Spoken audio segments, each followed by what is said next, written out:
ऐसे तो बाबा भोलेनाथ बहुत जल्दी पसंद हो जाते हैं। अगर यदि कोई गलती से भी इस कहानी को सावन के महीने में जो लोग भगवान शिव सती विवाह की कहानी सुन लेते हैं तो बाबा भोलेनाथ और माता पार्वती बहुत खुश होते हैं और उस आदमी के ऊपर भगवान भोलेनाथ की कृपा सदा ही बना रहता है। दक्ष प्रजापति की कई पुत्रियां थी, सभी पुत्रियां गुणवती थीं। फिर भी दक्ष के मन में संतोष नहीं था। वे चाहते थे कि उनके घर में एक ऐसी पुत्री का जन्म हो जो सर्वशक्ति संपन्न हो एवं सर्वविजयी हो, जिसके कारण दक्ष एक ऐसी ही पुत्री के लिए तप करने लगा था। तप करते करते अधिक दिन बीत गया था। तब भगवती आद्या ने प्रकट होकर कहा कि उठो, सुनो, मैं तुम्हारे तप से प्रसन्न हुआ हूँ। तुम किस कारण वश हमारे तप कर रहे हो, बताओ। तब प्रजापति दक्ष ने तप करने का कारण बताया तो तब माँ भगवती ने बोली कि मैं स्वयं पुत्री रूप में तुम्हारे घर में जन्म धारण करूंगा। मेरा नाम होगा सती। मैं सती के रूप में जन्म लेकर अपनी लीलाओं का विस्तार करूंगा। फलतः भगवती आद्या ने सती रूप में दक्ष के घर में जन्म लिया था। जब सती ने दक्ष के घर में जन्म लिया था तो सती ने दक्ष की सभी पुत्रियों में से सबसे अलौकिक थी। सती ने बाल्य अवस्था में ही कई ऐसे अलौकिक आश्चर्यचलित करने वाले कार्य कर दिखाया था कि जिन्हें देखकर स्वयं दक्ष को भी विस्मयता होता रहता था। जब सती विवाह योग्य हो गई तो दक्ष को उनके लिए वर की चिंता होने लगा था और उन्होंने ब्रह्मा जी से इस विषय में परामर्श किया था कि तब ब्रह्मा जी ने प्रजापति दक्ष से कहा कि सती आद्या का अवतार हैं। आद्या आदि शक्ति और शिव आदि पुरुष हैं, अतः सती के विवाह के लिए शिव ही योग्य और उचित वर हैं। और इस प्रकार से प्रजापति दक्ष ने ब्रह्मा जी की बात मानकर सती का विवाह भगवान शिव के साथ कर दिया था और सती ने कैलाश में जाकर भगवान शिव के साथ रहने लगा था। और इसी प्रकार से भगवान शिव ने प्रजापति दक्ष के दामाद हुआ। किंतु एक ऐसी घटना घटित हो गई थी कि जिसके कारण दक्ष के हृदय में भगवान शिव के प्रति वैर और विरोध भाव पैदा हो गया था। आखिर वो कौन सा घटना घटित हो गया था कि जिसके कारण प्रजापति दक्ष ने भगवान शिव से भेदभाव करने लगा था। सुनो ध्यान से, आखिर वो कौन सा बात था। एक बार देवलोक में ब्रह्मा ने धर्म के निरूपण के लिए एक सभा का आयोजन किया था। सभी बड़े बड़े देवता सभा में एकत्र हो गया था। भगवान शिव भी इस सभा में बैठे थे। सभा मंडल में दक्ष का आगमन हुआ था। दक्ष के आगमन पर सभी देवता उठकर खड़े हो गए थे, पर भगवान शिव खड़े नहीं हुए थे। उन्होंने दक्ष को प्रणाम भी नहीं किया था और फलतः दक्ष ने अपने आप को अपमान का अनुभव किया। केवल यही नहीं, उनके हृदय में भगवान शिव के प्रति ईर्ष्या की आग जल उठा था। वे उनसे बदला लेने के लिए समय और अवसर की प्रतीक्षा करने लगा था। तब आगे क्या हुआ, आप लोग ध्यान से सुनिए। एक बार सती और शिव कैलाश पर्वत पर बैठा हुआ था, परस्पर वार्तालाप कर रहा था और उसी समय आकाश मार्ग से कई विमान कंखल की ओर जाते हुए दिखाई पड़ा था। तब सती ने उन विमानों को देखकर भगवान शिव से पूछा कि हे प्रभु, ये सभी विमान किसके हैं और कहाँ जा रहे हैं। तब भगवान शंकर ने सती को उत्तर दिया कि आपके पिता ने बहुत बड़े यज्ञ का आयोजन किया है। समस्त देवता और देवांगनाएं इन विमानों में बैठकर उसी यज्ञ में सम्मिलित होने के लिए जा रहे हैं। ये बात सुनकर सती ने भगवान शिव से क्या कहा है, जानिए। इस पर सती ने दूसरा प्रश्न भगवान शिव से किया कि क्या मेरे पिता ने आपको यज्ञ में सम्मिलित होने के लिए नहीं बुलाया है। तब भगवान शंकर ने सती को उत्तर दिया कि हे सती, आपके पिता ने मुझसे बैर रखते हैं, फिर वे मुझे क्यों बुलाएंगे। तब सती ने मन ही मन सोचने लगी कि और फिर मन ही मन बोली कि यज्ञ के इस अवसर पर अवश्य मेरी सभी बहनें आएंगी।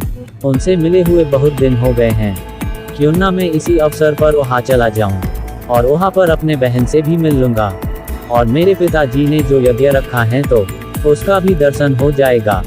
तब सती ने भगवान शिव से कहा कि यदि आपकी अनुमति हो तो मैं भी अपने पिता के घर जाना चाहती हूँ और यज्ञ में सम्मिलित हो लूँगा और बहनों से भी मिलने का सुअवसर मिल जाएगा।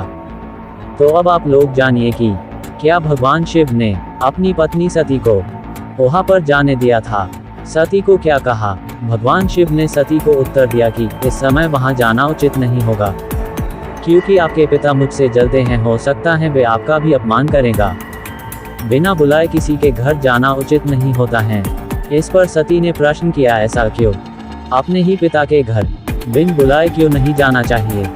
तब भगवान शिव ने सती को उत्तर दिया कि विवाहिता लड़की को बिना बुलाए पिता के घर नहीं जाना चाहिए, क्योंकि विवाह हो जाने पर लड़की अपने पति की हो जाती है।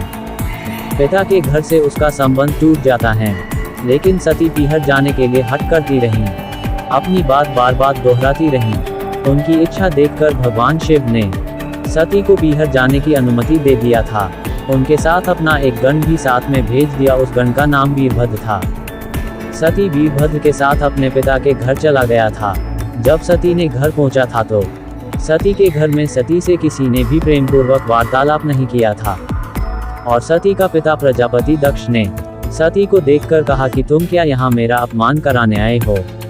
अपनी बहनों को तो देखो, वे किस प्रकार भांति भांति के अलंकारों और सुंदर वस्त्रों से सुसज्जित हैं, और तुम्हारे शरीर पर मात्र बाघंबर हैं।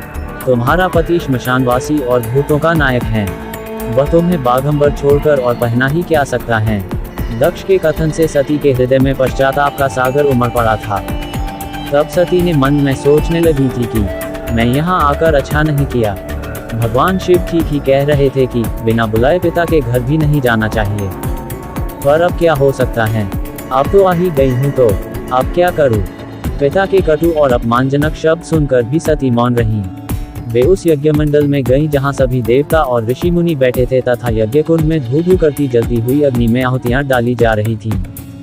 सती ने यज्ञ मंडप में सभी देवताओं के तो भाग देखे, किंतु भगवान शिव का भाग नहीं देखा। वे भगवान शिव का भाग न देखकर अपने पिता से बोली कि हे पिता श्रेष्ठ, यज्ञ में तो सबके भाग दिखाई पड़ रहे हैं, किंतु कैलाशपति का भाग नहीं है। आपने उनका भाग क्यों नहीं रखा?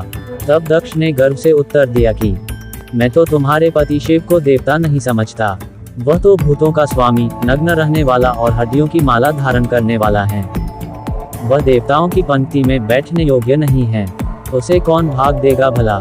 और ये बात सुनकर सती के नेत्र लाल हो उठा था और उनकी भौहें कुटिल हो गया था। उनका मुखमंडल प्रलय के सूर्य की भांति तेजोदीप्त हो उठा था। उन्होंने पीड़ा से तिलमिलाते हुए कहा, ओह, मैं इन शब्दों को कैसे सुन रहा हूँ, मुझे धिक्कार है।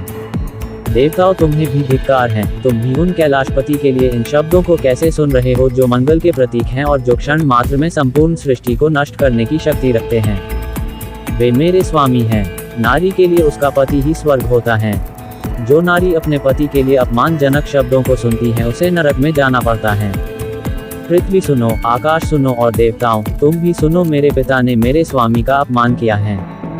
मैं अब एक क्षण भी जीवित रहना नहीं चाहता हूँ।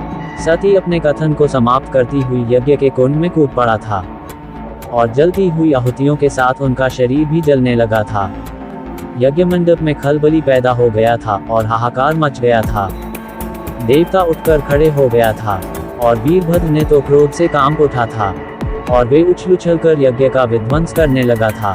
यज्ञ मंडप में भगदड़ मच गई थी और देवता और ऋषि मुनि भाग खड़े हो गया था। वीरभद्र ने देखते ही देखते दक्ष का मस्तक काटकर फेंक दिया था।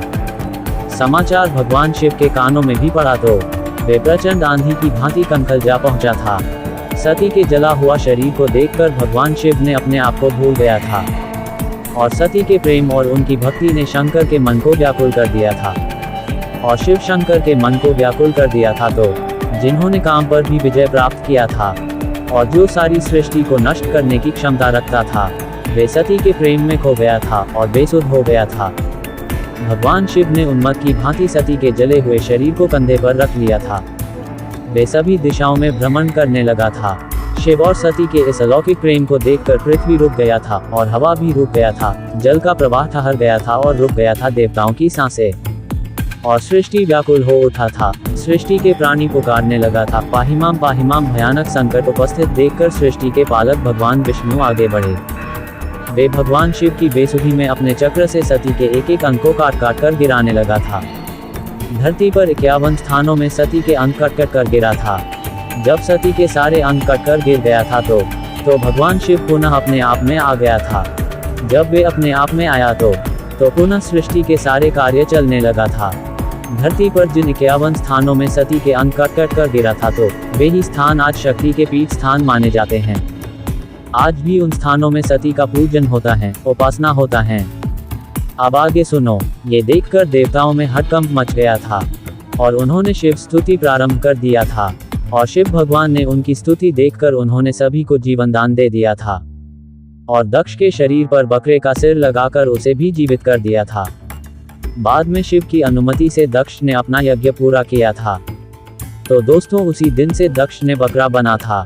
जब दक्ष ने बकरा बना था तो फिर से दक्ष ने शिव भगवान से गिड़गिड़ा के कहने लगा था कि हे अधिपति महादेव, देवों के देव महादेव, कृपा करके हमारे रक्षा करे और हमें पुनः अपने रूप में आने के लिए कुछ उपाय बताए। तब भगवान शिव ने दक्ष से कहा कि तब तक आपको कोई मारेगा नहीं, तब तक आप इसी रूप में रहेंगे और जैसे ही कोई आपको मार देंगे तो उसी समय आपका पाप ले लेंगे और फिर से आप अपना असली रूप में आ जाएंगे। तो दोस्तों उसी दिन से भगवान शिव ने बताया दिया है कि जो भी मनुष्य बकरा को मारेगा तो बकरा का पूरा पाप उस मनुष्य को भोगना होगा और भोगना पड़ेगा और इसमें कोई भी देवी देवता आपका ये पाप नहीं हटा सकता है, ना मिटा सकता है। चाहे तुम लोग कितनी भी पूजा पाठ कर लो, चाहे तुम लोग कितनी बार भी गंगा स्नान कर लो, ये पाप तुम लोगों का नहीं हटेगा। ये पाप तभी हट सकता है, इसका एक ही उपाय है।